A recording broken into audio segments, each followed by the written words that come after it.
హైదరాబాద్ మొత్తం కాంక్రీట్ జంగిల్లా మారిపోతుంది. ఏ కాలనీలోకి వెళ్ళినా డజన్ల కొద్దీ అపార్ట్మెంట్ల నిర్మాణం జరుగుతుంది. కొత్త అపార్ట్మెంట్లలో పచ్చదనాన్ని పెంపొందించాలని, వర్షపు నీటి సంరక్షణకు సంబంధించిన చర్యల్ని తీసుకోవాలని నిబంధనలు చెబుతున్నా వాటిని పట్టించుకునే నాదుడే లేడు.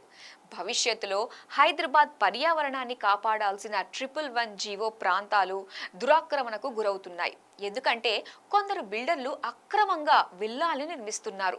అక్కడి పంచాయతీ సెక్రటరీ అక్రమ విల్లాల నిర్మాణం గురించి ప్రభుత్వానికి నివేదిక సమర్పించినా వాటి మీద అధికారులు ఎలాంటి చర్యలు తీసుకోవట్లేదు. అధికారంలో ఉన్న ఒకరిద్దరు మంత్రుల అండదండలు ఉండటమే ఇందుకు ప్రధాన కారణమని పర్యావరణవేత్తలు వాపోతున్నారు.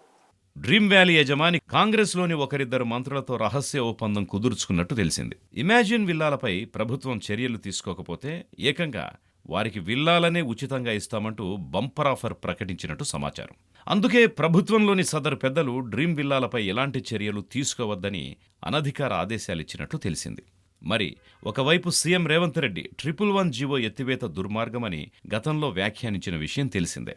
111 జీవోను ఎత్తివేసే ప్రయత్నం చేసినందుకు మాజీ సీఎం కేసీఆర్, కేటీఆర్, సోమేష్ కుమార్, అరవింద్ కుమార్లను అమరవీరుల స్తూపం వద్ద గుంజకు పాతేసి శిక్షించాలని ఆవేశంతో చెప్పారు. హైదరాబాద్ నగరం భవిష్యత్తులో పచ్చదనంతో కలకల్లాడాలంటే జంట జలాశయాలు మురుగు కాసారంగా మారకూడదు. కానీ కొందరు బిల్డర్ల స్వార్థం కారణంగా హిమాయత్ సాగర్, ఉస్మాన్ సాగర్లు మరో 2 హుస్సేన్ సాగర్లుగా మారిపోయే ప్రమాదం ఉంది.